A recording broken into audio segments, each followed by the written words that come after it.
Como una forma de contribuir a la sana práctica de los deportes, resaltando su protección jurídica, presentamos Deporte al Derecho.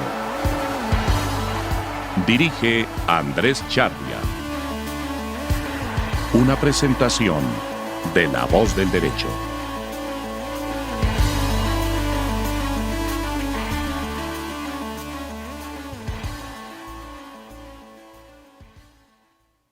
Buenas tardes, buenas noches. Estamos en La Voz del Derecho, Deporte al Derecho. No voy a hacer muchas presentaciones. Hoy va a hablar Rafa Alonso más que yo. En el programa pasado hablamos de la jurisdicción y la competencia de FIFA para iniciar demandas, procesos, llamémoslo judiciales. FIFA se ha encargado, mediante varios documentos, de llevarnos hacia la necesidad de demandar en FIFA, de acudir a FIFA para que ésta resuelva las controversias que tienen una dimensión internacional. Después después de que llegó Emilio García, se han creado varios documentos muy interesantes y hay tal vez dos y medio, que sirven, que son muy importantes para esto, para demandar. El primero es el reglamento de procedimiento del Tribunal del Fútbol. Está acá. Y el segundo es la guía para presentar demandas ante el Tribunal del Fútbol de FIFA.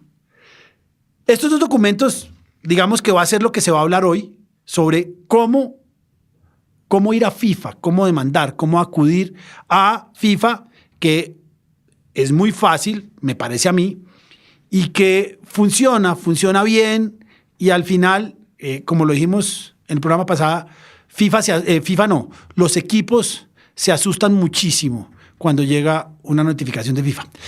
Tiene como contrapartes que a los jugadores les da mucho susto ir a FIFA.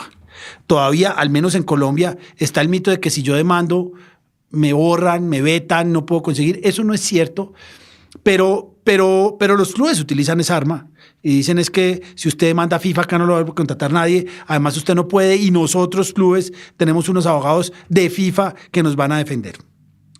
Entonces, vamos a hablar hoy del tema.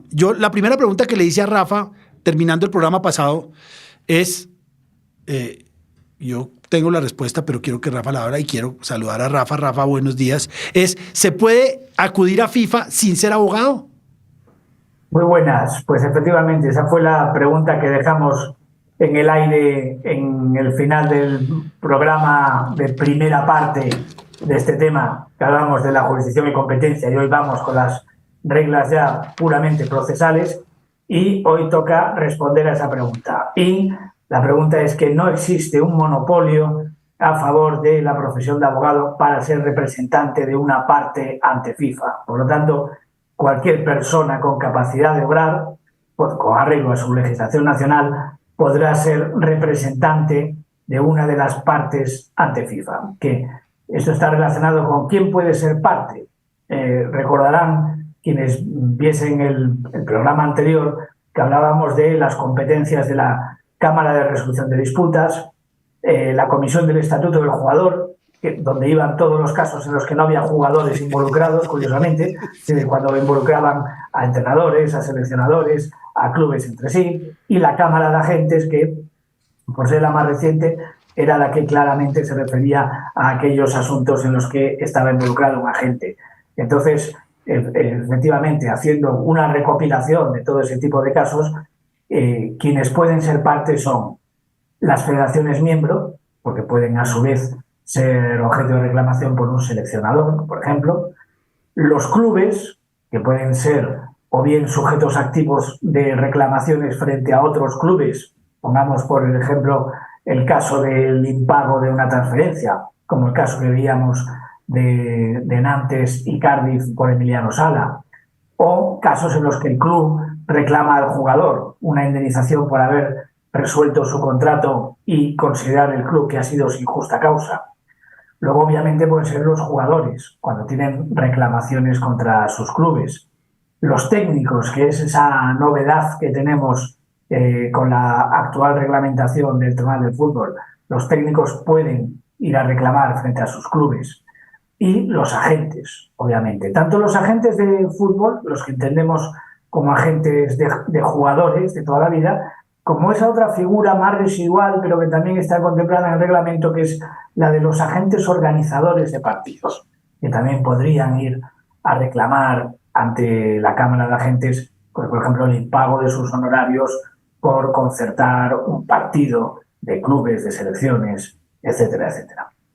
Bien, esos son quienes pueden. Ahora, siguiendo un poco, y creo que Rafa está mirando el orden del reglamento de procedimiento de tribunales, una de las cosas que a mí más me gusta, porque además funciona y funciona muy bien, son la forma en que uno se comunica con FIFA y cómo FIFA se comunica con uno. A mí me tocó, y estoy seguro que a Rafa también, inicialmente era por fax. Y aún antes había que ir vía federaciones nacionales. Y entonces había federaciones que saboteaban, sobre todo si uno estaba demandando a algún club o algo, y no llegaban y el fax no salía. Pero digamos que la primera innovación fue el fax, y el fax que salía del despacho de un abogado y llegaba a FIFA. Eso cambió afortunadamente, era muy ágil, pero desde Colombia hasta Zúrich era costoso. En aquel momento la larga distancia internacional era costoso, creo que sigue siendo costoso.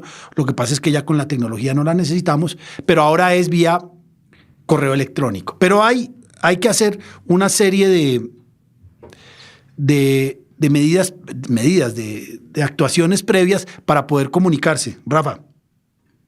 Sí, efectivamente. La fase del fax era muy latosa, además, porque tú imagínate tener que presentar una demanda con 40 páginas y se te cortaba el fax en la página 37 y volver a empezar desde el inicio y luego no saber si había pasado todo correctamente o no, si se había recibido en Suiza. Era, la verdad, muy latoso y una pérdida grande de tiempo y de dinero. Y de dinero. De esos faxes. Hoy en día ya no se usa el fax, el correo electrónico lo ha desplazado por completo. Yo hace 4 años y medio que tengo mi despacho propio y no tengo fax. Y es que jamás he tenido que enviar uno, ni nadie me ha pedido un número de fax. Eso es una muestra de que está totalmente en desuso. Después del fax pasamos a relacionarnos por correo electrónico. Había una dirección genérica que era psd@fifa.com, a la que se enviaban con el asunto. Había que poner el número de referencia del caso y ahí es donde enviábamos los escritos. Y luego esto evolucionó a un portal jurídico, que es lo que tenemos hoy en día, que está muy bien explicado en ese uno de los 2 documentos que comentaba Andrés, la guía, porque es muy visual. Ahí hay hasta unas capturas de pantalla de cómo es el portal jurídico. Lo tienes en concreto en la página 9, lo quieres enseñar a cámara. Y efectivamente lo que hay que hacer ahí es primero registrarse como usuario. Existe la posibilidad de registrarse, pues, obviamente como club, como jugador y también como representante.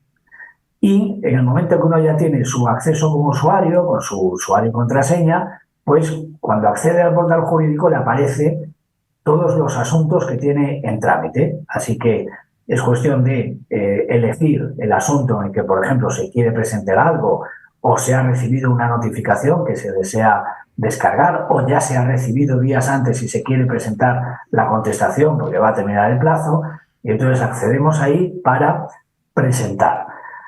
La verdad es que yo ahí tengo que hacer una crítica porque no es muy intuitivo el portal, al menos en la presentación de escritos. Con la presentación inicial sí, pero una vez que el asunto ya está en marcha, falta como encontrar esa opción de responder, contestar al trámite. No se ve tan bien. Y hay una ventanita que es para escribir texto, pero además ahí te dice: esta sección de comentarios está únicamente destinada a problemas técnicos. No la utilice para enviar escritos. Pero resulta que si no escribes ahí, no se te abre la opción de mandar un escrito. Entonces, al final, acabas utilizando esa ventanita para poner: se acompaña escrito de alegaciones a la propuesta de la Administración de FIFA.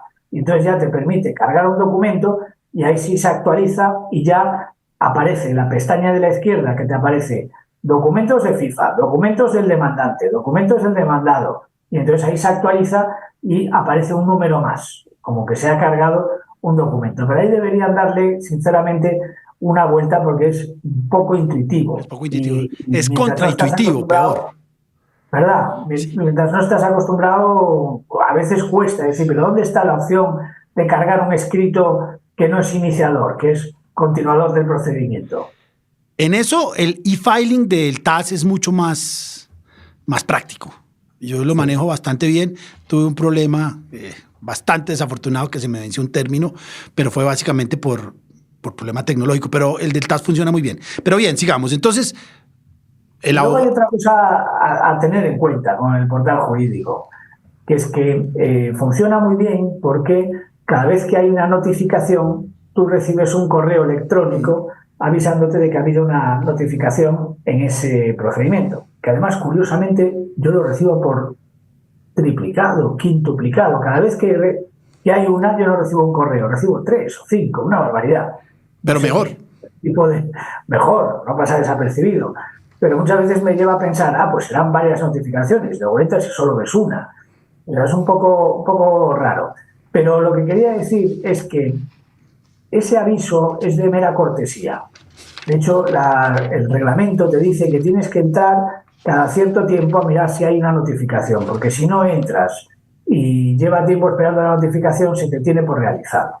Y el hecho de no haber recibido el correo electrónico no es excusa, porque, insisto, es una mera cortesía, pero no es un requisito de validez de la notificación el que tú hayas recibido ese correo electrónico, sino que es responsabilidad del usuario acceder cada cierto tiempo a consultar si hay alguna notificación, que es lo mismo que ocurre, por otra parte, en el sistema electrónico del derecho administrativo español. También el aviso que recibes es de mera cortesía y es tu responsabilidad entrar, en ese caso, cada 10 días para ver si hay algo, porque si no, a los 10 días de ser puesta a disposición la notificación administrativa del interesado sin acceder a su contenido, se entiende ya practicada y empiezan a correr los plazos correspondientes. Hay que revisar el Estado, dirían en Colombia. No revise revise el Estado. Claro. Bien, entonces ya estamos registrados, ya tenemos un nombre y una contraseña como abogado que somos y vamos a empezar a caminar con los diferentes procesos. Entonces, ¿cómo se inicia la demanda, Rafa? O si tienes algo previo. Lo primero, tenemos que ver si la demanda está en plazo de ser presentada. Eso es algo que hay que valorar siempre como abogado para decir, este es un asunto, ya es antiguo, pero has interrumpido la prescripción. A ver, ¿pero cuánto ha pasado? Porque tenemos un límite temporal de que no se pueden presentar casos después de haber transcurrido más de 2 años desde que se produjeron los hechos que han dado origen a esa disputa. Si no, el asunto será inadmitido. Si tenemos claro que el asunto está en plazo de ser iniciado, lo haremos con un escrito que tendrá que tener un contenido mínimo. Contenido mínimo es totalmente razonable. Sin ese contenido no se puede llevar a cabo una demanda. Obviamente tendremos que poner el nombre y domicilio para recibir notificaciones de la parte. Si es el caso también del representante autorizado. Y el representante autorizado tiene que aportar un poder de representación. Y aquí suele haber problemas. ¿Por qué? Porque los abogados estamos acostumbrados a tener un poder general del cliente que mientras no sea revocado es válido. Por ejemplo, en el derecho español funciona así. Pero FIFA es más estricta y te exige que el poder sea reciente. Bueno, dice, por lo menos que no hayan pasado más de 6 meses desde que fue emitido. Y claro, eso muchas veces te encuentras con casos como los que comentábamos en el programa anterior, en los que has tenido que ir a un proceso declarativo y después de varios meses inicias el procedimiento disciplinario para hacer efectivo lo que se resolvió mediante la imposición de sanciones, por ejemplo, al club demandado. Y si te han pasado más de 6 meses entre una cosa y otra, FIFA no te admite que digas, me remito al poder que ya consta aportado en el expediente X de la Cámara de Resolución de Disputas. Dice, no, ese poder ya es muy antiguo. Aporte otro poder reciente. Con lo cual hay que obligar al cliente a acudir en un plazo reciente de, pues eso, no más de 6 meses, al notario para la siguiente fase a iniciar en el procedimiento. ¿Tú haces poder notarizado, pasados por notaría? Yo no. Sí. Poder notarial para pleitos y además conteniendo expresamente la facultad de comparecer ante cualquier órgano de FIFA en relación con el asunto X. Yo hago eso, pero nunca lo he pasado por notario. Nunca ha sido necesario. Pero, por si acaso alguien pueda decir, no está probado que la persona que lo otorgó sea quien dice ser, con el poder notarial, que en el caso de español no es un trámite demasiado costoso, estamos hablando de algo que te puede costar. No, acá tampoco es costoso. De media, pero ya tienes acreditado que esa persona es quien otorgó el poder y no te van a poner pegas la contraparte de la posible falta de validez o de que no está demostrado que el poder dante fue quien dice ser. ¿Qué más cosas tiene que contener la demanda? Pues también la identidad y el domicilio de la parte demandada para que reciban las notificaciones y el escrito en el que consten ya los hechos, los fundamentos de derechos, es decir, en qué artículos de qué reglamento de FIFA te basas para amparar tu pretensión, las pruebas que ya tienes en tu disposición y que vas a aportar, sobre todo la prueba documental, y concretar cuál es la petición que haces al órgano, que es lo más importante. Ahí es donde uno no puede confundirse, en qué es lo que está pidiendo. Ahí tiene que ser muy claro y revisar siempre varias veces la corrección de la cantidad o de lo que se esté pidiendo, pero lo que no figure como petición después no puede evolucionar a lo largo del proceso. Y hoy en día te piden ya, se anticipan, antiguamente te decían, bueno, se le ha dado la razón, aporte un certificado de que su cliente es titular de una cuenta bancaria en la que quiera recibir el pago. Y ahora eso ya va como un requisito de entrada. Hay que rellenar un formulario de cuenta bancaria en la que, en caso de ganar el asunto, se quiere recibir la posible suma de dinero a la que sea condenada a pagar la contraparte. Es un documento que tiene que ir ya de inicio. Y finalmente la fecha y firma. Si es el caso de alguno de los asuntos que, por no ser el demandante una persona física, conlleva el pago de costas procesales, pues habrá que adjuntar también el comprobante del pago del anticipo de esas costas. Si es una persona física el demandante, no hay que hacer anticipo alguno y se presenta sin más la demanda.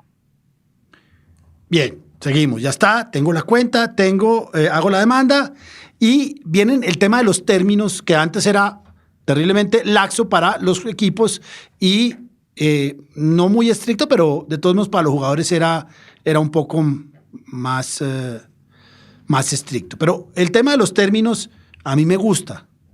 ¿Cómo funcionan los términos en FIFA? Los plazos, ¿te refieres? Los plazos, sí, acá se habla de términos. Vale. El cómputo de los plazos se realiza cuando la parte que reciba la comunicación lo haga a través de su federación nacional. Los plazos comienzan a contar a los 4 días naturales, es decir, contando todos los días, calendario, los que sean festivos o inhábiles, desde que esa comunicación se recibió en la federación miembro a la que pertenece la parte. O si se produce antes la notificación de la federación miembro a la parte, pues comenzaría a contar desde ese momento, lo que suceda antes. Claro. Si el plazo que se concede coincide con el último día de plazo, es un festivo oficial donde está domiciliada la parte, entonces el plazo se amplía hasta el primer día hábil posterior. Los plazos no corren. Tenemos una medida de conciliación para los abogados. Esto además en el derecho procesal español también nos lo trajeron los Reyes Magos o Papá Noel las navidades pasadas que del 24 de diciembre, Nochebuena, al 6 de diciembre, festividad de los Reyes Magos en España, no corren los plazos procesales en España. Bueno, pues en FIFA también quedan interrumpidos del 20 de diciembre al 5 de enero, incluidos, que es 3 días más. En ese caso, en vez de empezar el 24, empieza el 20, ese periodo de gracia, y en vez de terminar el 6, termina el 5, porque en Suiza las festividades son otras distintas. Y más aburridas. No, acá es mucho más largo el festivo, la vacancia judicial se llama en Colombia, dura mucho más. Bueno, entonces los plazos empiezan a correr el día siguiente al recibir la notificación por la plataforma. Corre traslado a la contraparte. La contraparte tiene, ¿cuánto tiempo es que tiene? El que le conceda en el procedimiento de que se trate la Cámara competente. Por ejemplo, si no hay plazo para contestar y le dan ya una propuesta de administración, pues le dan, creo que son 45 días, ¿no? Para manifestarse, o eso era para cumplir. Ahora ya me metes en...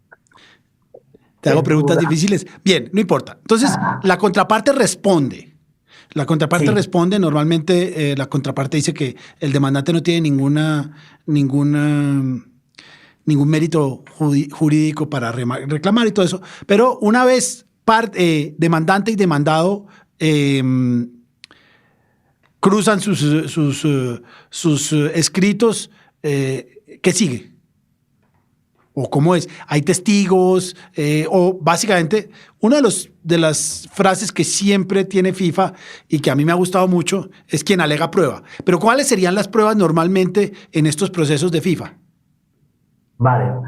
Normalmente si hablamos, por ejemplo, de reclamaciones de cantidad, la parte que reclama tendrá que acreditar cuál es el soporte documental de esa obligación. Pues, por ejemplo, el contrato de trabajo, el contrato de transferencia del jugador. Aquí está establecido un precio, un segundo pago de tal cantidad, esto no se ha cumplido. Obviamente, los hechos negativos, el impago, no hay que acreditarlos. Invierte carga de prueba. Acreditaremos que con arreglo a este contrato se tenía que haber producido este pago en este plazo y alegamos que no se ha producido. Entonces, la parte demandada, ¿qué podrá probar? Pues obviamente podrá probar o que se ha modificado la obligación, por ejemplo, porque ha habido un acuerdo posterior o un intercambio de documentación en el que se decidió ampliar ese plazo o modificar el vencimiento de las obligaciones económicas, o probar, obviamente, que se ha producido el pago y que el reclamante pretende cobrar 2 veces por lo mismo, alegando que no se hizo el pago donde correspondía, pero que realmente sí que tiene disposición de esa cantidad, etcétera, etcétera. O en otros casos es posible que la parte demandada diga, mira, no solo yo no le debo nada al que reclama, sino que él me debe a mí, porque hubo pues otro contrato más del cual no está mencionando nada, por el cual él me debe más a mí y hay que compensar. Y esto sería lo que en el reglamento de FIFA se llama la contrademanda. Es decir, yo me defiendo atacando. Y esa contrademanda hay que presentarla en el mismo plazo que existe para responder a la demanda principal. Si se produjera esa contrademanda, entonces se daría a las partes un nuevo plazo para contestar a la contrademanda. Y después, si no se presenta ninguna de estas cuestiones, pues continuaría adelante el procedimiento para la decisión que correspondiese. Ahora, vale la pena decir que normalmente y en temas laborales es no pago de salarios y que la única prueba de pago en salario es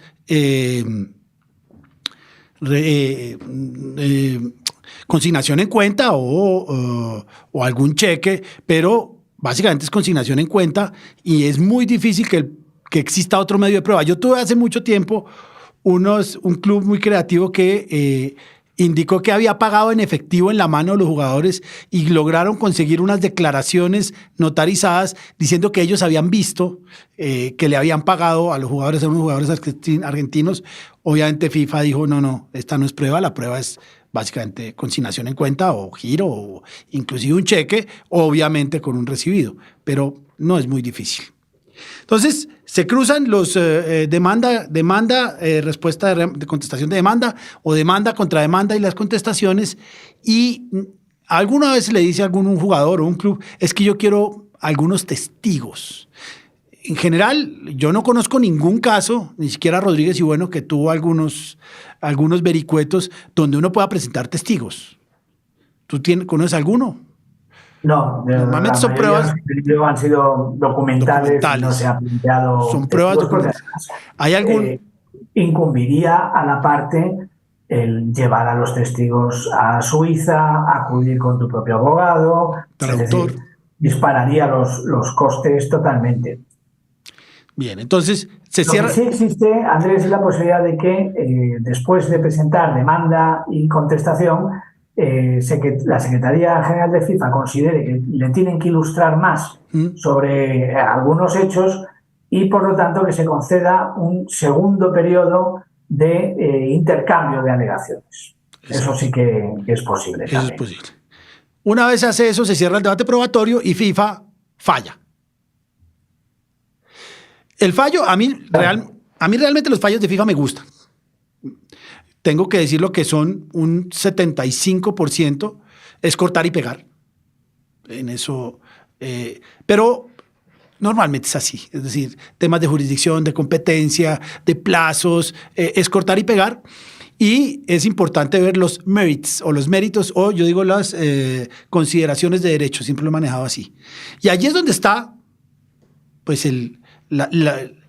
lo que piensa FIFA del procedimiento. Bueno, son cámaras que se supone que fallan en número plural de jueces, plural y impar, pero algunos los falla el juez único, sobre todo aquellos que tienen que ver con la expedición del CTI, los falla un juez único. No sé, Rafa, si esa vacancia judicial de la que habla FIFA también contempla, entre otras cosas creo que tengo uno ahora y no me había tocado, también contempla la expedición de CTIs provisionales. Pero digamos que el fallo es ese, pero lo primero que llega no es el fallo completo.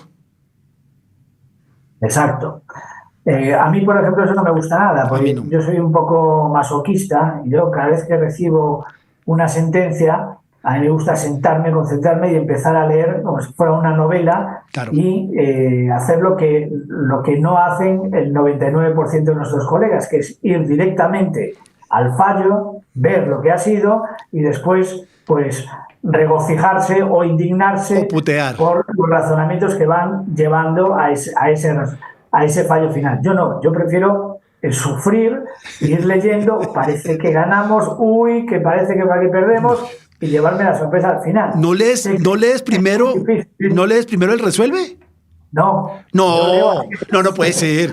No puede ser. Yo leo a ciegas. Y prescindo de aquel procurador que quien te envía las notificaciones judiciales me destripa y me dice, ahí te envío la sentencia que hemos ganado, perdido. No me sirve. A mí la tienes que mandar sin anticiparme nada. Bien, entonces FIFA manda el resuelve nomás. Claro, con FIFA no puedo hacer eso, porque FIFA solo te manda el sentido final, que es se condena a pagar X o se desestima la demanda. Y no sabes por qué.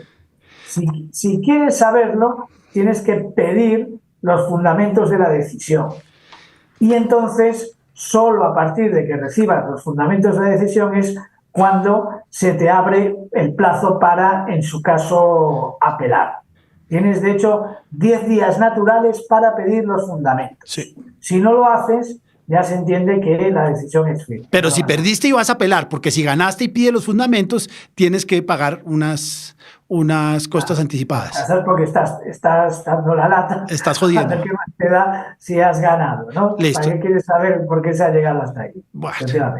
Listo. Entonces, una vez llega el fallo, llegan la decisión sola, lo del resuelve, y después tienes 10 días para pedir los fundamentos del fallo para poder, si quieres, acudir o simplemente si estás satisfecho a pesar de haber perdido con el fallo, pues deberás cumplirlo. Tienes 45 días, si no estoy mal, para cumplir con el fallo de FIFA y se acaba el procedimiento. Y si no se cumple, entonces vienen las consecuencias de la omisión del pago. Si es un club quien incumple, pues podrá tener prohibición de inscribir nuevos jugadores, que puede llevar hasta 3 periodos sucesivos de inscripción, pero no quiere decir que después ya quede liberado, sino que si continúa sin pagar al término de los 3 periodos de inscripción, pues podrán imponérsele otro tipo de sanciones. A las federaciones se les puede castigar con no recibir el porcentaje que les corresponda de los fondos de desarrollo, y si hablamos tanto de entrenadores como jugadores que no cumplan aquellas obligaciones de pago que les haya impuesto una decisión de FIFA, se les podrán imponer restricciones a participar en actividades relacionadas con el fútbol por un periodo de 6 meses. Y termina. ¿El qué? El proceso. El proceso termina y pasaríamos a la posible apelación ante el TAS. Que son 21 más 10, 21 para declaración de apelación y 10 para presentar la memoria de apelación.